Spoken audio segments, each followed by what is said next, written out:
उत्तर प्रदेश का ये सहारनपुर जिला है और तस्वीरें हम आपको दिखा रहे हैं। बसपा सुप्रीमो मायावती की आज जनसभा है, उसी को सुनने के लिए यहाँ पर महिलाएं और पुरुष अलग अलग जगह पर बैठी हैं। जिला प्रशासन से अनुमति जो है 1000 लोगों की मिली थी और बाकी सभी लोगों को पुलिस कर्मियों ने बाहर ही रोक दिया है। वो तस्वीरें हम आपको यहाँ दिखा रहे हैं कि किस तरह से एक सिस्टमैटिकल तरीके से जो जनसभा है उसको यहाँ पर संबोधित कर रही हैं। जो बसपा सुप्रीमो है मायावती, उनके द्वारा यहाँ पर अपना अभिभाषण दिया जा रहा है। वो तस्वीरें हम आपको यहाँ दिखा रहे हैं।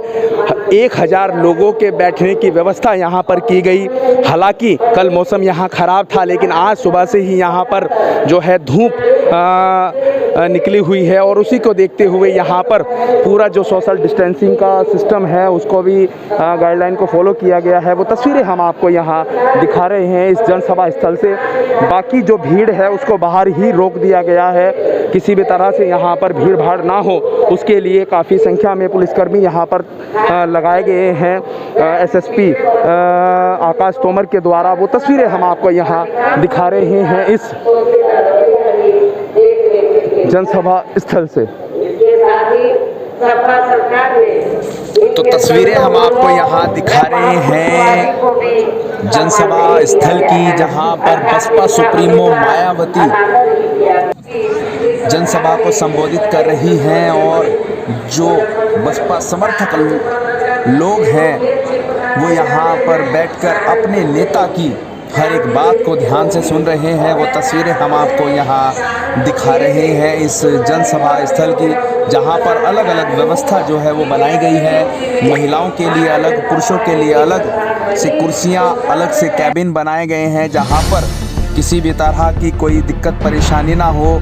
ये कैबिन महिलाओं का है, यहाँ पर केवल आपको महिलाएं देखने को मिलेंगी और दूसरा जो कैबिन था वहाँ पर केवल पुरुषों को बैठने की ही व्यवस्था की गई थी। अलग अलग व्यवस्था जो है वो यहाँ इस पंडाल में की गई है। वो तस्वीरें हम आपको यहाँ दिखा रहे हैं और मुख्य मंच पर जो है मायावती जो बसपा सुप्रीमो है वो यहाँ पर आए हुए सभी समर्थकों को संबोधित कर रही हैं। उन्हीं के साथ मुख्य मंच पर जो है और भी लोग मौजूद हैं। जिला अध्यक्ष ज्ञानेश्वर प्रसाद हैं और अन्य लोग हैं। वो तस्वीरें हम आपको दिखा रहे हैं और एक रो में यहाँ पर जो है सभी प्रत्याशी जो हैं वो यहाँ मौजूद हैं, बैठे हैं। चाहे वो रामपुर विधानसभा के प्रत्याशी रविंदर कुमार मोलू हों या फिर बेहट से रईस मलिक हों, नकुट से साहिल खान हों या फिर गंगो से नौमान मसूद हों या फिर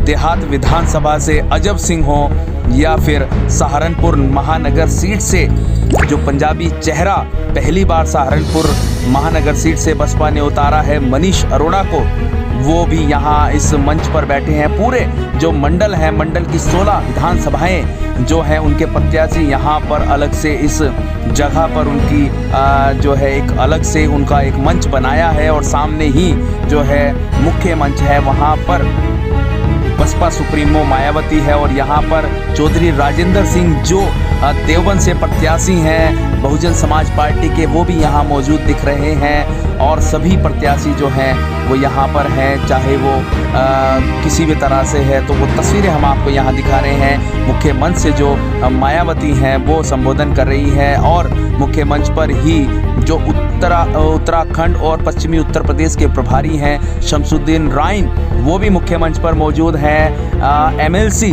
महमूद अली वो भी मुख्य मंच पर मौजूद हैं। सहारनपुर के लोकप्रिय सांसद जो हैं हाजी फजलुर रहमान वो भी यहाँ मौजूद हैं और नरेश गौतम जो मंडल कोऑर्डिनेटर हैं वो भी यहाँ मुख्य मंच पर दिख रहे हैं। वो तस्वीरें हम आपको दिखा रहे हैं। जानते हैं कि बसपा सुप्रीमो मायावती ने क्या कहा, वो आप सभी सुनिए।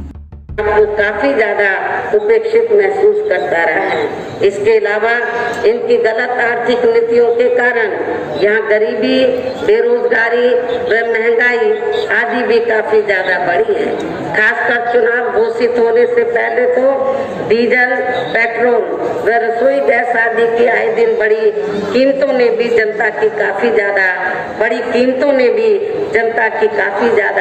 मुश्किलें बढ़ाई हैं और ऐसा लगता है कि चुनाव खत्म होने के बाद उन्हें इनकी कीमतें बढ़ा दी जाएंगी। इसके साथ साथ उत्तर प्रदेश सहित पूरे देश के किसान भी केंद्र सरकार की गलत नीतियों के कारण काफी ज्यादा दुखी व परेशान रहे हैं और अभी भी है। किसान तो अभी भी परेशान है। प्रदेश में बेरोजगार लोगों को रोजगार नहीं मिलने के कारण ही ज्यादातर इनको इस सरकार में भी पलायन करना पड़ा है। इस प्रकार से इन सभी विरोधी पार्टियों की रही सरकारों में शुरू से यहाँ यूपी की जनता काफी ज्यादा दुखी व परेशान रही है। विशेषकर कोरोना महामारी के दौरान तो इन सभी की हालत और भी ज्यादा खराब हो गई है। ऐसे में इन सभी विरोधी पार्टियों की रही सरकारों से निजात पाने के लिए अब इस चुनाव में यहाँ प्रदेश की जनता को अपनी एकमात्र हितैषी पार्टी बहुजन समाज पार्टी की ही सरकार बनाना बहुत जरूरी है, जिसने अपने चारों रहे शासनकाल के दौरान बिना पक्षपात व भेदभाव आदि के यहाँ कमजोर एवं उपेक्षित वर्गों के लोगों के साथ साथ सब समाज में से गरीबों, मजदूरों, बेरोजगारों, किसानों, व्यापारियों, कर्मचारियों, वकीलों एवं अन्य मेहनतकश लोगों के साथ ही युवाओं, छात्रों, महिलाओं व बुजुर्गों आदि के भी विकास व उत्थान के लिए अनेकों ऐतिहासिक व महत्वपूर्ण कार्य किए हैं और इस बार सरकार बनने पर वो सभी कार्य फिर से शुरू किए जाएंगे। इसके अलावा बीएसपी की रही सरकार ने दलित एवं अन्य पिछड़े वर्गों में जन्मे अपने महान संतों, गुरुओं व महापुरुषों आदि को भी विभिन्न रूपों में पूरा आदर सम्मान दिया गया है, जिनकी यहाँ सभी विरोधी पार्टियों की रही सरकारों में काफी ज्यादा उपेक्षा की गई है। इसके साथ साथ बीएसपी की सरकार ने पूर्व की तरह ही यहाँ सभी वर्गों, धर्मों व विभिन्न क्षेत्रों में लगे लोगों के हितों में भी फिर से ऐतिहासिक कार्य किए जाएंगे। प्रदेश में विशेषकर गरीबी व बेरोजगारी आदि को दूर करने के लिए जरूरी कदम उठाए जाएंगे और ये हमारी सरकार का इस बार भी फिर से मुख्य एजेंडा होगा। साथ ही किसी भी मामले में किसानों को भी निराश नहीं होने दिया जाएगा, उनकी उपज का उनको वाजिब दाम दिया जाएगा और खेती करने के साधन भी समय से और सस्ते उपलब्ध कराए जाएंगे। इसके अलावा आपके सहारनपुर मंडल की जो भी यहाँ स्थानीय समस्याएं होंगी तो उन्हें भी दूर करने का पूरा प्रयास किया जाएगा। हालांकि आपकी काफी स्थानीय समस्याएं मेरी पिछली रही सरकारों में ही दूर कर दी गई हैं, जो रह भी गई हैं तो उन्हें भी इस बार जरूर दूर कर दिया जाएगा। इसके साथ ही केंद्र व यूपी सरकार के भी विवादित नियमों व कानूनों को यहाँ लागू नहीं होने दिया जाएगा। इतना ही नहीं बल्कि बीएसपी की रही सरकार में जिन महान संतों, गुरुओं एवं महापुरुषों आदि के आदर सम्मान में व उनके नाम पर जनहित की जो अनेकों योजनाएं शुरू की गई थी, साथ ही नए बनाए गए जिलों के नाम भी रखे गए थे, तो उन्हें अधिकांश सपा सरकार द्वारा बदल दिया गया है, जिन्हें फिर बीएसपी की सरकार बनने पर जरूर बहाल कर दिया जाएगा। इसके साथ साथ बीएसपी की रही सरकार ने सर्व समाज के व विभिन्न क्षेत्रों में लगे लोगों के हितों में जो अनेकों महत्वपूर्ण व ऐतिहासिक फैसले लिए गए थे, तो उन्हें फिर से लागू किया जाएगा। इसके साथ ही बीएसपी की सरकार बनने पर यहाँ बीजेपी व सपा आदि के शासनकाल की तरह कानून व्यवस्था को किसी भी कीमत पर खराब व लचर नहीं होने दिया जाएगा तथा हर स्तर पर कानून द्वारा कानून का राज ही कायम किया जाएगा। जाति व धर्म के आधार पर यहाँ लोगों का किसी भी प्रकार से शोषण व उत्पीड़न आदि नहीं होने दिया जाएगा, जैसा कि वर्तमान भाजपा सरकार में हो रहा है।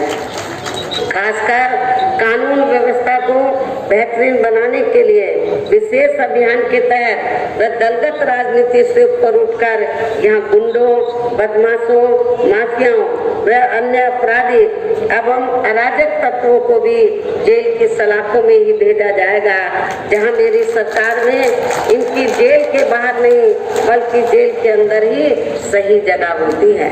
इतना ही नहीं बल्कि वर्तमान भाजपा सरकार ने जाति, धर्म व राजनीतिक द्वेष की भावना के तहत जिन लोगों को खासकर धरना प्रदर्शन आदि के नाम पर जबरदस्ती गलत धाराओं में फंसा के उन पर अनेकों केस चलाए हुए हैं, तो उन मामलों की भी सही से जांच करा के उनके केस भी खत्म कर दिए जाएंगे।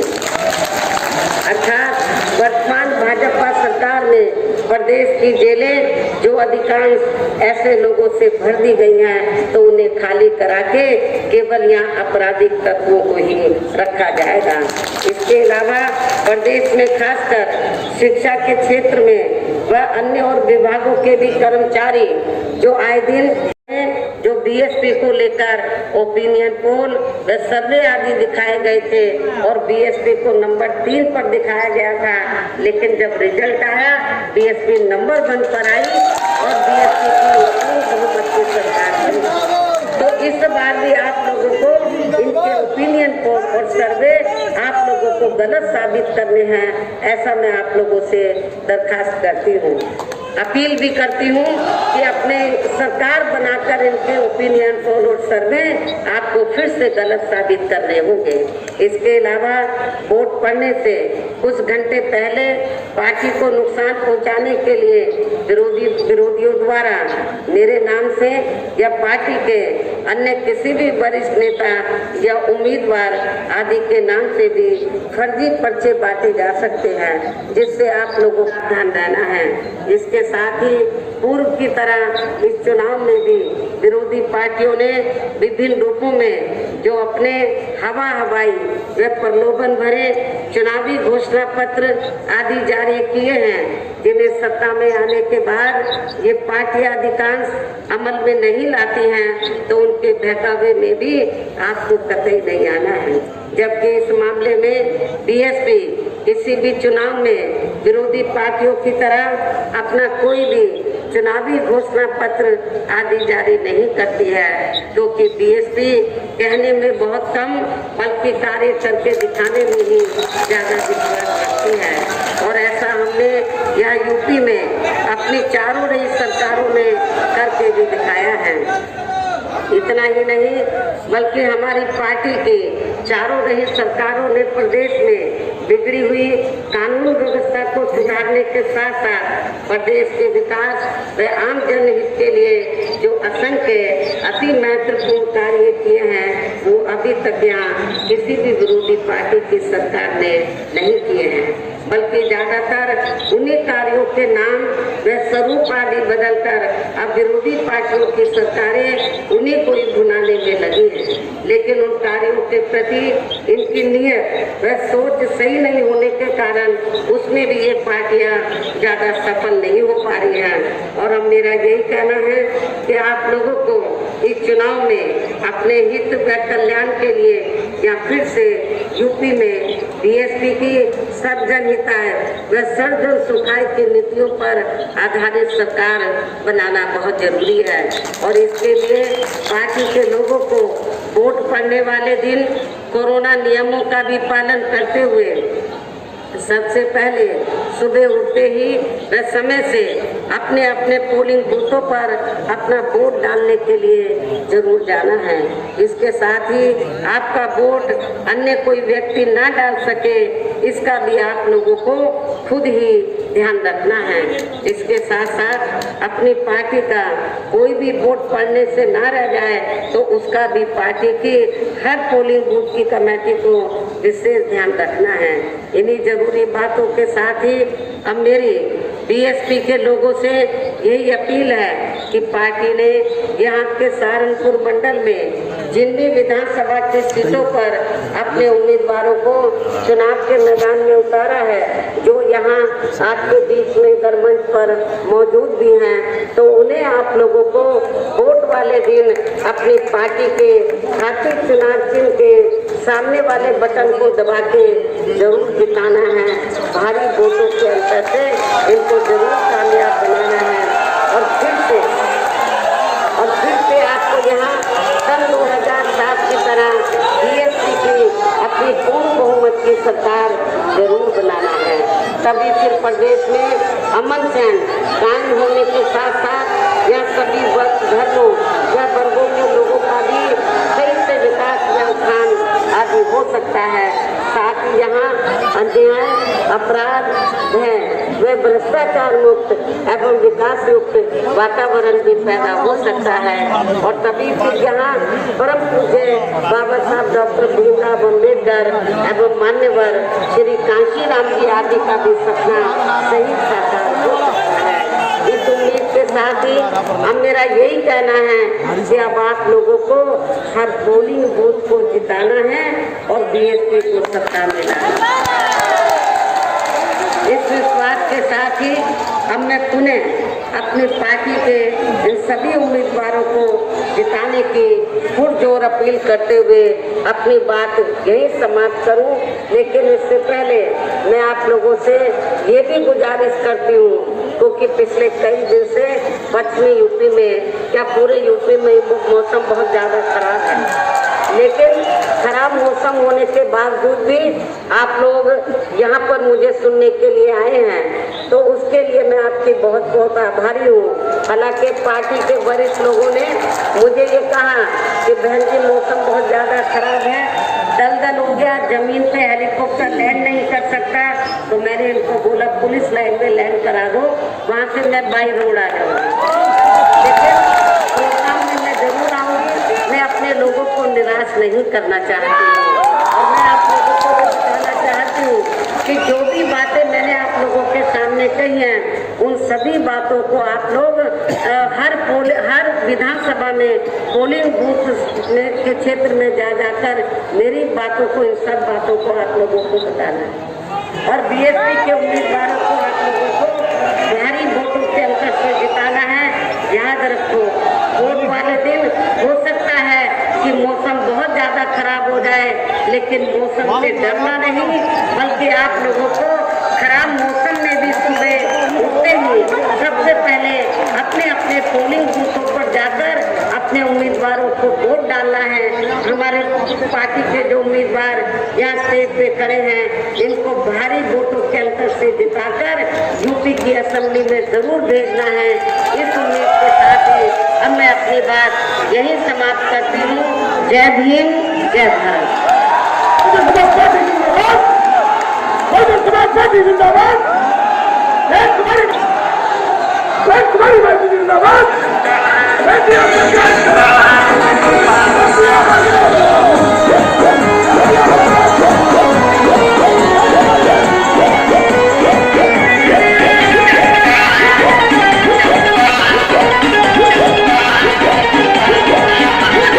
यहाँ पर कुछ महिलाएं हैं, उनसे हम जानेंगे। आज वो भी जनसभा में आई हैं और जानेंगे किसको मुख्यमंत्री बनाना चाहते हैं। जी, क्या नाम है आपका? मेरा नाम मीनाक्षी है और मैं गांव बुट्टे खेड़े की रहने वाली हूँ और मैं विधानसभा हरोड़े से हूँ। मेरे यहाँ से अजब सिंह भाई साहब खड़े हैं और मैं चाहती हूँ मेरा जो नेता हो सिर्फ बहन कुमारी मायावती जैसा हो। वहाँ से मसूद अख्तर जो है विधायक रहे हैं, क्या उन्होंने कोई काम नहीं किया? मसूद अख्तर हमारे यहाँ से नहीं रहे हैं, जगपाल जी थे पहले। देहात विधानसभा से मसूद अख्तर 5 साल रहे हैं, उससे पहले जगपाल थे जो बसपा में थे, अब भारतीय जनता पार्टी में चले गए हैं, तो वो काम नहीं करते क्या? वो तो गांव में 5 साल से एक बार भी नहीं आए हैं। अच्छा, अजब सिंह आएंगे, पता है आपको? जी, अजब सिंह हमारे यहाँ से जिला पंचायत का चुनाव लड़े और अब कभी अजब सिंह भाई साहब ही जीतेंगे, क्योंकि हमारी पूरी मतलब जितने भी युवा पीढ़ी है सब चाहते हैं कि हमारा नेता अजब सिंह जैसा हो। मुख्यमंत्री किसको बनाना चाहते हैं? कुमारी बहन मायावती जी को। 5 साल योगी सरकार रही है, क्या उसमें काम नहीं हुए? जी इसमें कोई काम नहीं हुआ क्योंकि इसमें बेरोजगारी बहुत ज़्यादा है और ये बच्चों के भी स्कूल बंद कर दिए और उन्होंने 1 किलो मतलब वो रिफाइंड और वो दाल देकर सिर्फ बेकार मतलब बहकाव का काम किया है। अगर उन्हें देना है तो पूरे 5 साल देते ना, ये 2-3 महीने देगा क्या हम इसमें मतलब जी लगे। 1 किलो अनाज में थोड़ा ही जिए जा, बताओ अभी। लोगों को, गरीब लोगों को मकान आवास दिलवाए हैं योगी सरकार ने, तो क्या वो सब नहीं मिले? जिसे दिलाए होंगे दिलाए, हमें तो मिला नहीं। अगर हमें मिलता तो हम जानते। हमारे गांव में ऐसा कोई अवकाश नहीं है, जिसे मिलाओ जिसे मिलाओ हमें। महिलाओं की सुरक्षा की बात करते हैं योगी, और योगी सरकार में कहा गया है कि महिलाओं की सुरक्षाएं होती हैं। महिलाओं की कोई सुरक्षा नहीं होती, वो हाथ कान से रस देख लो, उसमें क्या हुआ। अगर महिलाओं की सुरक्षा होती तो वो क्या होता, जिंदी महिला जला दी उन्होंने। अगर ऐसा होता सुरक्षा होती, बताओ बलात्कार दिन दहाड़े हो रहे, कुछ नहीं हो रहा है, बिल्कुल महिलाओं का कोई सुरक्षा नहीं है। तो यहाँ पर एक बुजुर्ग महिला है, उनसे भी हम जानेंगे। क्या नाम है आपका? सरला जी, किसको मुख्यमंत्री बनाना चाहते हैं? बहन जी को बनाएंगे। नहीं, योगी सरकार नहीं बननी चाहिए? ना जी, क्यों? अपनी सरकार है। अपनी सरकार? बहन जी की सरकार में क्या क्या होता है? सब कुछ होता है, बच्चे पढ़े हैं, मजदूरी भी आवे है, रोजगार मिले, और हमारे तो बच्चे पढ़े लिखे भी नहीं फिर रहे। रोजगार नहीं मिल रहा इस समय? ना, हमारा खेत से इतनी फसल पक्की पकाई कटवा दी होगी ना तुम्हारी। क्यों? कैसे जोड़ है। तो यहाँ पर लोगों का दर्द है कि मायावती की सरकार होनी चाहिए, क्योंकि 2007 में मायावती की सरकार थी और लोग उस कानून व्यवस्था को आज भी याद करते हैं, और महिलाएं चाहती हैं कि इस बार जो है मुख्यमंत्री प्रदेश की मायावती बने। ऐसा यहाँ जो आए लोग हैं, जो जनसभा सुनने आए हैं, उनका ये कहना है कि मायावती इस बार मुख्यमंत्री बननी चाहिए। तो कुछ और लोग यहाँ मौजूद हैं, उनसे हम जानेंगे। क्या नाम है आपका? शेखर कुमार। जी बताइए, आज कहाँ आए आप? हम बहन जी को देखने के लिए आए हैं, उनकी बात से सुनने के लिए आए हैं। किसको मुख्यमंत्री बनाना चाहते हैं? बहन जी को। योगी सरकार ने नहीं कुछ किया? कुछ नहीं किया, सिर्फ विवाद कराए हैं आपस में। क्या करते हैं आप? क्या करते हैं आप? मैं मजदूरी करता हूँ। क्या रोजगार नहीं मिल पा रहा? रोजगार नहीं है बिल्कुल भी। पढ़ा लिखा हूँ मैं थोड़ा। सरकार ने अनाज मुफ्त बांटा है, उसके बारे में क्या कहें? अनाज से कुछ नहीं होता सर। 900 रुपए का सिलेंडर भी दिया है, उसे भी देखो। 900 रुपए का सिलेंडर भी हमें योगी सरकार में ही मिला है। 480 रुपए का सिलेंडर था। बताओ। आवास योजना के तहत लोगों को अगर कहीं 1000 मकान दिलवाए हैं योगी सरकार में। कुछ नया नहीं हुआ सर। ये इंदिरा बहन जी ने यहाँ पे काशीराम आय योजना के इतने मकान बनवाए हैं, वो तो कुछ भी नहीं है। ग्रामीण वहाँ पे रहती है जनता, तो रहती है भैया वहाँ पे। उन्होंने इतना विकास करके दिखाया। सहारनपुर में यहाँ पे क्या नाम मेडिकल कॉलेज बनाया, उनका नाम बदलवाया। साहब काशीराम आवास कॉलोनी बनवाई, और भी यहाँ पे पुलिस के भी बहुत काम किए, तरक्की की उन्होंने। क्या नाम सफाई कर्मचारी की रिकॉर्ड है, इतने किसी भी उत्तर प्रदेश में अब तक की इतनी रिकॉर्ड भर्ती नहीं निकाली जितनी बहन जी ने 1,08,888 सफाई कर्मचारी की भर्ती निकाली है, और 41,000 प्योर भर्ती बिल्कुल बिना रिश्वत के बहन जी ने पुलिस कर्मचारी की निकाली है। और भी और उनके शासन में बिल्कुल भाईचारा बना के रहते थे सर्व समाज के। और आज यहाँ देखे हमारे आज 2017 में योगी की सरकार आते ही यहाँ पे क्या नाम मुकदमे लगाने का काम किया इन्होंने शब्बीरपुर कांड में। तो इनका ये नजरिया है। भीम आर्मी आजाद समाज पार्टी भी मैदान में है, क्या वो लोग आपको पसंद नहीं है? नहीं, वो उनका भी टाइम आने वाला है। उनका टाइम नहीं है अभी। हमारी महापुरुष हमें पहले से ही लेके चले हैं। हमारे महापुरुष पहले बहन जी है, बाबा साहब है, साहब काशीराम है, उनको कैसे छोड़ देंगे हम? आने वाला टाइम उनका ही है। हम आपके न्यूज चैनल के माध्यम से ये अपील करना चाहते हैं भाई चंद्रशेखर को कि कृपया करके बहन जी को सपोर्ट करे, और यहाँ से पूरे उत्तर प्रदेश में बहन जी को 5वीं बार सरकार बनाने का काम करे। तो यहाँ पर गंगो विधानसभा के जो प्रत्याशी हैं नोमान मसूद, वो भी चुनाव मैदान में खड़े हैं बहुजन समाज पार्टी की ओर से। उनसे हम जानेंगे।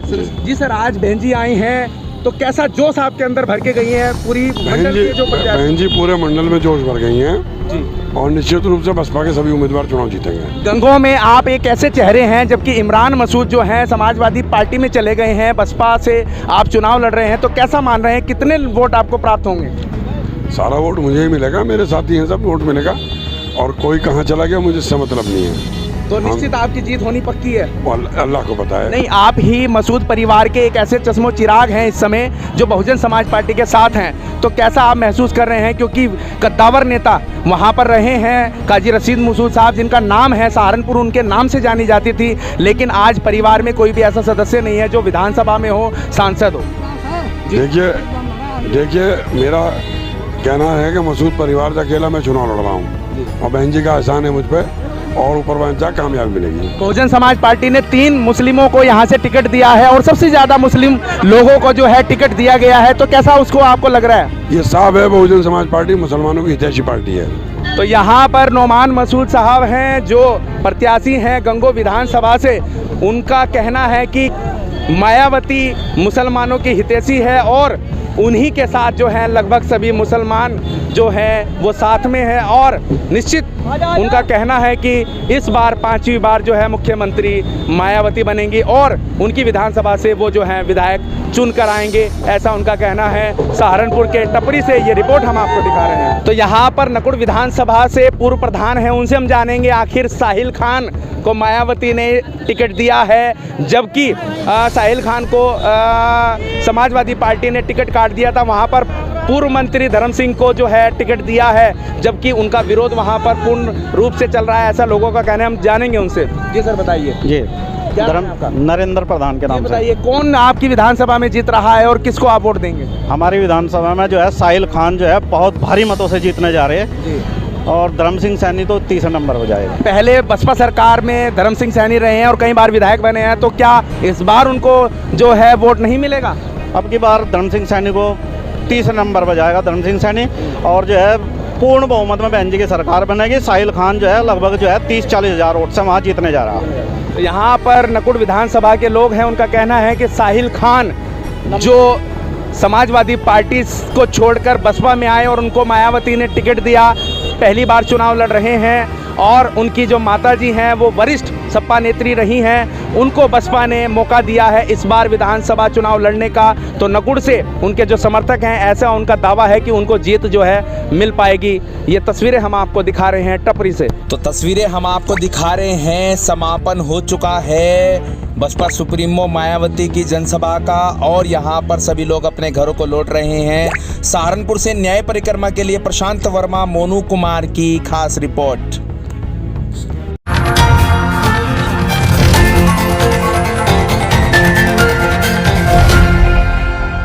Audio Jungle.